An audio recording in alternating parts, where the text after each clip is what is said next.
राधे राधे। हरे कृष्णा मित्रों, बताओ बहनों, दास बनना है तो राधे कृष्ण का दास बनिए, दास बनना है तो श्री राम प्रभु का दास बनिए, जीवन कल्याण हो जाएगा।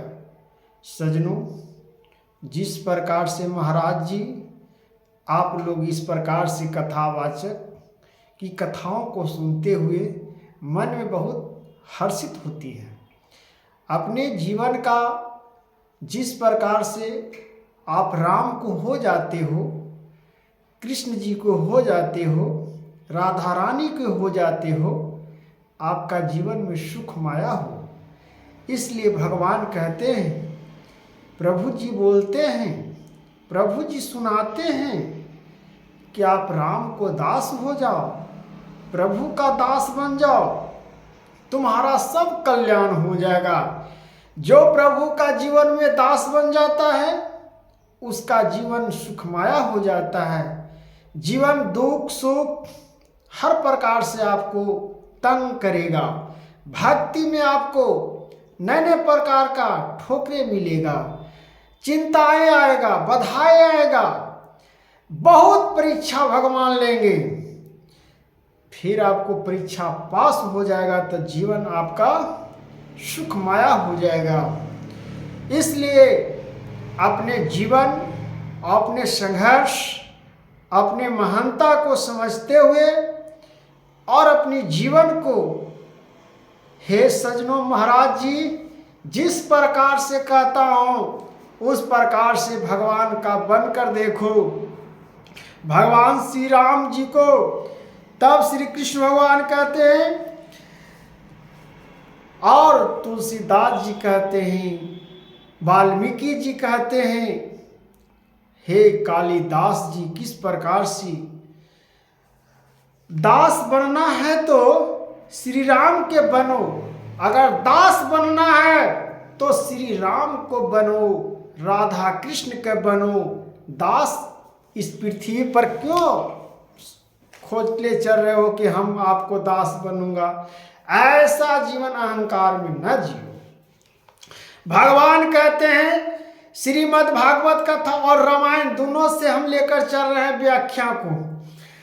श्री भगवान अर्जुन को निमित्त बनाकर, भगवान श्री कृष्ण भगवान अर्जुन को निमित्त बनाए थे युद्ध के लिए।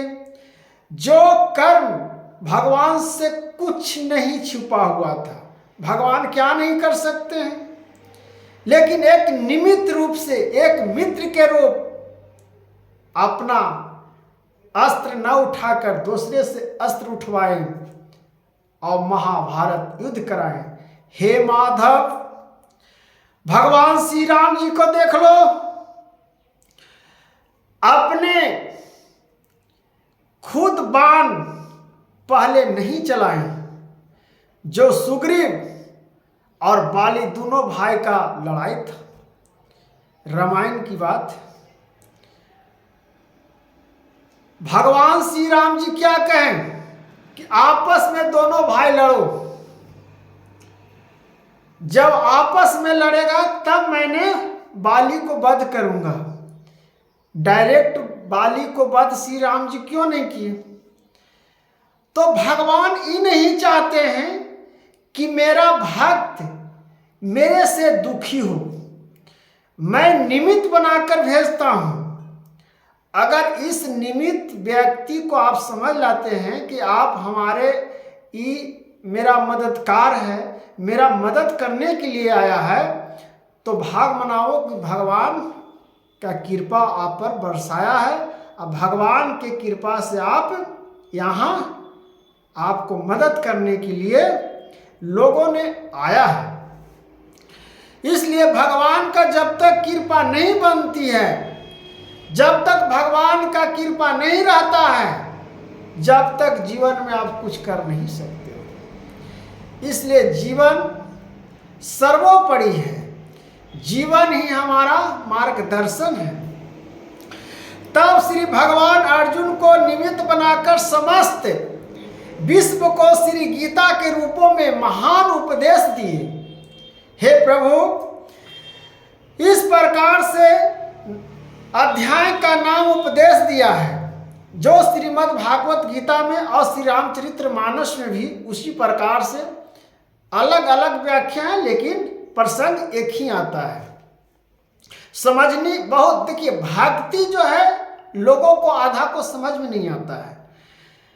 अगर भक्ति गीता वेद पुराण सबको पढ़ने आ जाए तो क्या कहना है, दुनिया एकदम शुद्ध ही शुद्ध हो जाएगा, वातावरण शुद्ध हो, झूठ क्या होगा। लेकिन सबको भगवान भक्ति नहीं देते हैं। जिन पर भगवान की कृपा होता है उनको भक्ति मिलता है। हे महाराज, धृतराष्ट्र को कैसे समझाएं वेद व्यास जी,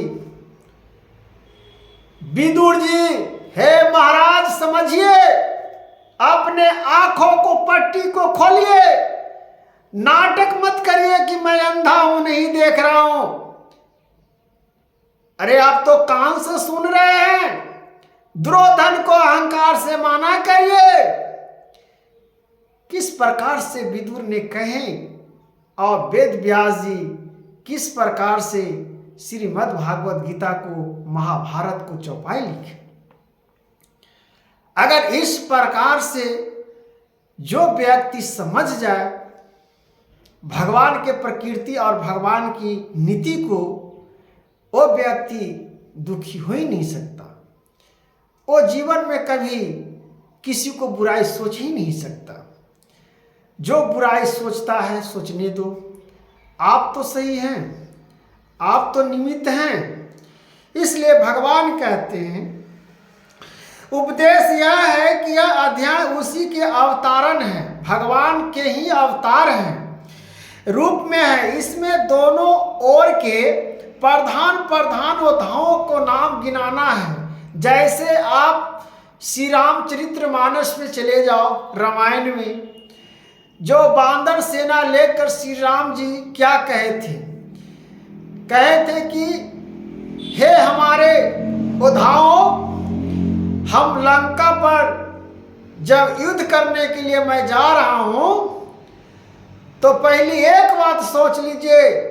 तब श्री राम जी अपने मुख से बोले थे कि युद्ध के लिए, कोई कर्म कार्य करने के लिए मन में उत्साह, हृदय में प्रभु का विश्वास, दुनिया के कोई शक्ति आपको नहीं हरा सकता है।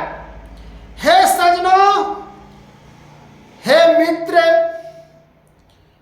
हे महाराज, आप इस प्रकार से श्री राम जी को जो वचन सुने हैं, मन में उत्साह होनी चाहिए और हृदय में प्रभु का विश्वास होना चाहिए। आपको कोई दुनिया के ताकत, कोई दुनिया के छल, कोई तंत्र मंत्र कुछ नहीं बिगाड़ सकता है। लेकिन सिर्फ प्रभु पर विश्वास होनी चाहिए। ये नहीं कि 10 जगह मुंह मार लीजिए, आज इसका चुटकट्टा, आज उसका चुटकट्टा, ऐसा शब्द नहीं। भगवान श्री राम जी से भी सीखिए और राधे कृष्ण जी से सीखिए। जो भगवान के हो जाते हैं उसका जीवन क्षणभंगुर नहीं होता, उसका जीवन में कल्पक्षम नहीं होता। अपने व्याख्याओं में अपना मार्गदर्शन का उल्लेख करते। इस प्रकार से मार्गों को और अपने मार्गदर्शन को प्राप्त होता है। तब इस प्रकार से नाम गिनाए। उनके बाद मुख अर्जुन के बंधु नस्की अंकंसा से उत्पन्न मोहनजनी विषाद की ही वर्णन है। इस प्रकार विषाद भी अच्छा संग मिल जाने पर संसार की भोग वैराग की भावनाएं कल्पना की और अग्रसर करने वाले हो जाते हैं। इसलिए इसका नाम अर्जुन विषाद योग रखा गया है। हे प्रभु, इस अध्याय के पहले श्लोक में धृतराष्ट्र के संजय से युद्ध के विवरण पूछा है। इस पर अध्याय संक्षेप में संजय दूसरे में द्रोणाचार्य के पास जाकर दुर्योधन के बातचीत आरंभ करने का वर्णन किया है। तीसरे में दुर्योधन ने द्रोणाचार्य के विशाल पांडवों सेना को देखने के लिए कहकर चौथे छठे उस सेनाओं को प्रमुख बताए। द्रोणाचार्य से कहे, प्रभु इस प्रकार से संजय जी कह रहे हैं, और द्रोणाचार्य से दुर्योधन ने कह रहा है कि देखिए गुरुदेव, पांडवों को सेना किस प्रकार से सजा हुआ है। इस प्रकार से उसकी मन में भयभीत भी हो रहा था दुर्योधन के, लेकिन अहंकार के वजह से उसका सब बुद्धि अल्प हो गया था, सब बुद्धि विनाश हो गया था। जब बुद्धि विपरीत होता है तो कुछ पता नहीं चलता, बुद्धि नए नए प्रकार से भटक जाता है।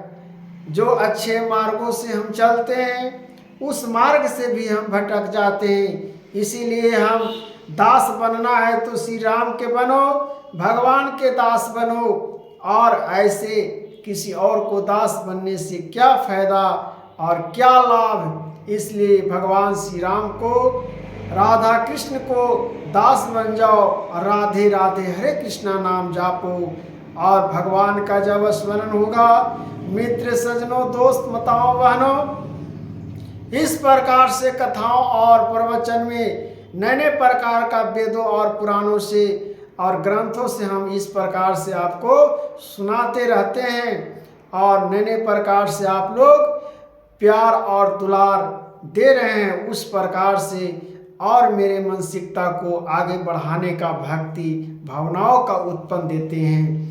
इसलिए राधे राधे।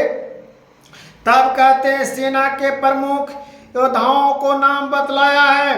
सातवें में द्रोणाचार्य के अपने सेना को प्रधान सेना याकों को भली भांति जान लेकिन कहकर 8वें और 9वें श्लोक में उनमें से कुछ ने नाम और सब वीरों को प्रकर्मी तथा युद्ध श्लोक का वर्णन किया है। 10वें अपनी सेना को अजय और पांडवों को सेना को अपनी अपेक्षा कमजोर बतलाकर 11वें सब वीरों में भीष्म की रक्षा करने के लिए अनुरोध किया है। बाहर में भीष्म पितामह के शंख बजने का और 13वें कौरवों सेना में शंख नगारे ढोल मृगदा और नरसिंधे आदि विभिन्न बाजों के एक ही साथ बज उठने का वर्णन है। एक बार ही सब पांडवों दने से शंख नगाड़े बजा। उसी प्रकार से श्री राम जी के भी जब युद्ध रावण से करने लगे तो शंख गदड़ बजने लगा और बांदरों सेना उछल उछल कर तहस नहस करने लगे। इसलिए बनना है दास तो श्री राम जी के बनो, राधा कृष्ण के बनो। इस प्रकार से आप जय हो जाएगा और विजय की प्राप्ति हो जाएगा। जीवन में आपको सुख माया प्राप्त होगा। हे प्रभु, हे नाथ, हे ईश्वर, हे मित्र, हे दोस्त, हे रजाओं, हे भावनाओं को पीड़ित करने वाले, मन को बेचैनी करने वाले, सब भक्ति में आ जाइएगा तो सब आपको छोड़कर भाग जाएगा और प्रभु को आप हो जाइएगा। प्रभु को दास बन जाओ, जीवन आपका कल्याण हो जाएगा और जीवन आपका माया सुख माया में बदल जाएगा। इसलिए जीवन ही हमारा संकल्प है और जीवन ही हमारा मार्गदर्शन है। इसलिए जीवन का संकल्प और जीवन का मार्गदर्शन में चलना सीखिए। इसलिए जय श्री राम, राधे राधे।